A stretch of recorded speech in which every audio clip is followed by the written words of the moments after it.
तो हाँ दोस्तों, स्वागत है हमारे चैनल में एक बार फिर आप सभी का। दोस्तों आज हम पढ़ेंगे केमिस्ट्री।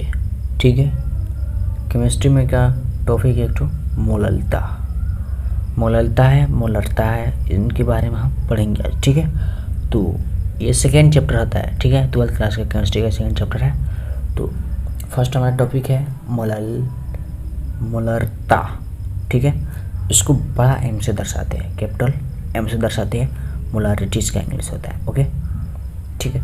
तो देखिए इसका डेफिनेशन ये हुआ, 1 लीटर बिलियन में उपस्थित विलेय की मोलों की संख्या को मोलरता कहते हैं। ठीक है, देखिए अगर आपको डेफिनेशन याद नहीं रहेगा ना तभी चलेगा, केवल फार्मूला के अनुसार देख लीजिए। और फार्मूला आपको याद है तो डेफिनेशन याद रहेगा। देखिए विलेय की मोलों की संख्या बटा विलयन का आयतन, मतलब देखिए 1 लीटर विलयन में उपस्थित, ठीक है, विलेय की मोलों की संख्या को मोलरता कहते हैं।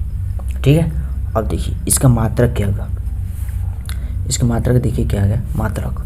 ठीक है, तो वो देखिए मोल, विलेय की मोलों की संख्या मोल बटा लीटर, इसका लीटर में है, लीटर से होगा, मोल पर लीटर हो जाएगा। ठीक है, इसका मात्रक मोल पर लीटर हो जाएगा। ठीक है, अब देखिए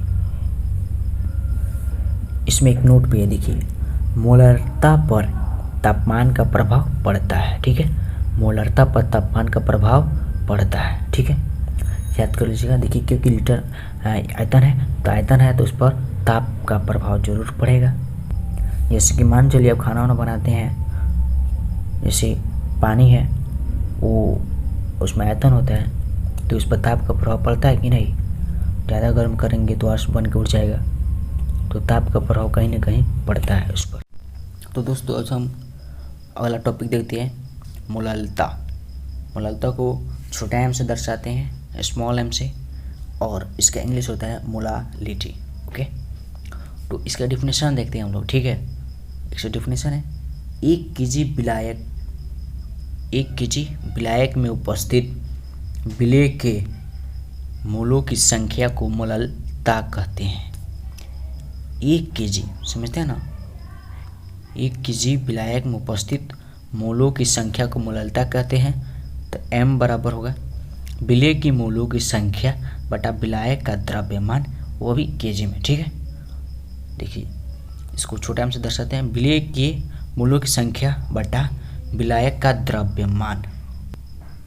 देखिए इसका मात्रक होगा मोल बटा केजी। देखिए ऊपर इसके मोलों की संख्या को मोल लिखेंगे और बटा विलायक द्रव्यमान है केजी में है। ठीक है, तो केजी में तो इसका मात्रक केजी में होता है। ठीक है, तो केजी होगा तो मोल पर केजी, इसका पूरा मात्रक हो जाएगा मोल पर केजी। ठीक है, तो एक बार और देख लेते हैं डिफिनेशन। 1 केजी विलायक में उपस्थित विलेय के मोलों की संख्या को मोललता कहते हैं।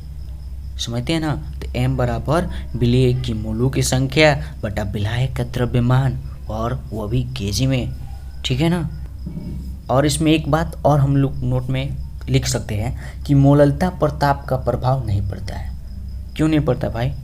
तो मोललता पर ताप का प्रभाव इसलिए नहीं पड़ता है क्योंकि जो मोललता होता है, देखिए यहाँ पे विलायक का द्रव्यमान केजी में, आप केजी में होता है, इस पर ताप का प्रभाव नहीं पड़ता है। ठीक है, इस पर ताप का प्रभाव देते हैं तो कुछ असर नहीं पड़ता है। ठीक है, तो मोलरता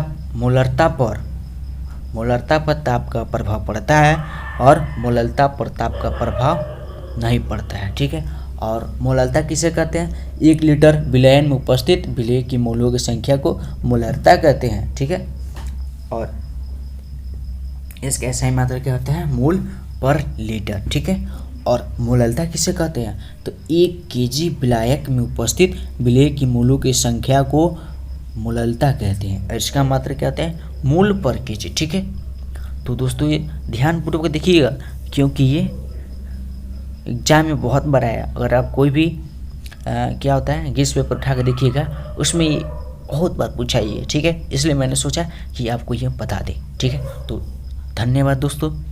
हमारे वीडियो को अच्छी लगा हो तो लाइक कीजिएगा और शेयर कीजिएगा। तो धन्यवाद।